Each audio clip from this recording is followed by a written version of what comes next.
গণতন্ত্রে তো কিছু মতবিরোধ থাকবেই, রাষ্ট্র কাঠামোটার পরিবর্তন করা দরকার। আমরা একটা ভয়ঙ্কর ভয়াবহ একটা মনস্ট্রাস একটা সময় পার হয়ে এসেছি।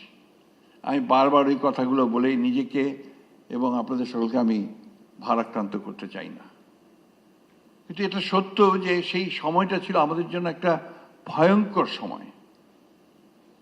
আমাদের দলের ৬০ লক্ষ মানুষের বিরুদ্ধে মিথ্যা মামলা হয়েছিল। এখনো সেই মামলা কিন্তু তুলে নেয়নি আসিফ নজরুল সাহেব, কিছু কিছু বাকি আছে এখনো।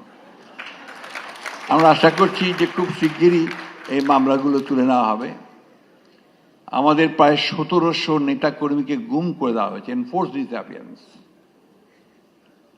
আজকে যে সকালে অনুষ্ঠানে গিয়েছিলাম, সে অনুষ্ঠানে ছোট বাচ্চা মেয়েটা, যেটা বয়স ছিল তখন যখন তার বাবাকে তুলে নিয়ে যায় ৫ বছর, এখন তার বয়স প্রায় আপনার ১৭-১৮ বছর বেশি হতে পারে বোধহয়।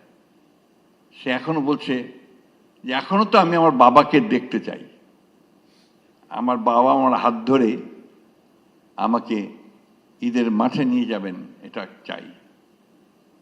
তো একই কথা বারবার আমরা শুনছি।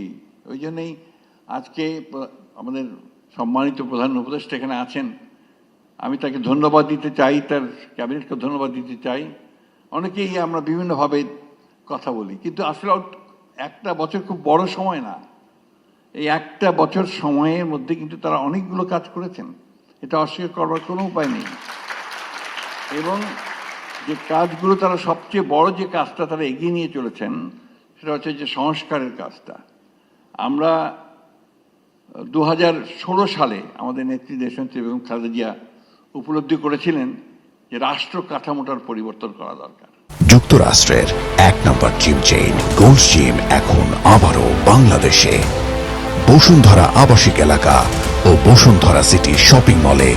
এই কাঠামোতে মানুষের যে আকাঙ্ক্ষা তার পূরণ করা যাবে না, এবং সেই জন্যই তিনি তখন ভিশন 2030 বলে একটা আমরা ডকুমেন্ট জনগণের সামনে তুলে ধরেছিলাম। সেখানে আজকে যে কথাগুলো হচ্ছে, বিচার বিভাগের স্বাধীনতা, প্রধানমন্ত্রী এবং আপনার রাষ্ট্রপতির ক্ষমতার ভারসাম্য রক্ষা করা, আপনার হিউম্যান রাইটসকে এস্টাবলিশ করা, বিচার বিভাগের স্বাধীনতা, এ কথাগুলো তখনই ছিল। পরবর্তীকালে আন্দোলনের সঙ্গে সঙ্গে আমরা যখন আন্দোলন করেছি, মার খেয়েছি, জেলে গেছি, বারবার আমাদের ছেলেরা মরেছে, তখনও আবার আমরা ২০২২ সালে অন্যান্য রাজনৈতিক দলগুলোর সঙ্গে আলোচনা করে যা আমরা একসঙ্গে আন্দোলন করছিলাম। এখানে জুনায়েদ সাকি আছেন, আমি দেখতে পাচ্ছি। জুনায়েদ সাকি প্রচুর পরিশ্রম করেছিল সেই সময়। আমরা ৩১ দফা কর্মসূচি নিয়ে আমরা জনগণের সামনে এসেছিলাম। যেদিন এই কর্মসূচি নিয়ে সামনে আসি আমরা, সেই দিনই আমাদের উপর গুলি হয়েছে।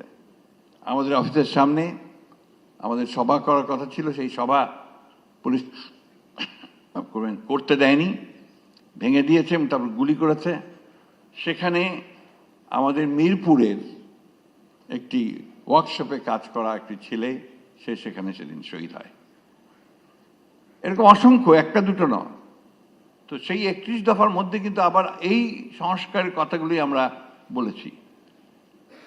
আজকে পত্রপত্রিকায় মিডিয়ায় বিভিন্নভাবে বিভিন্ন বিতর্কের কথা, মতদ্বৈততার কথা বলা হয় খুব বড় বড় করে, কিন্তু আমি যে কথাটা বলতে চাই যে গণতন্ত্রে তো কিছু মতবিরোধ থাকবেই।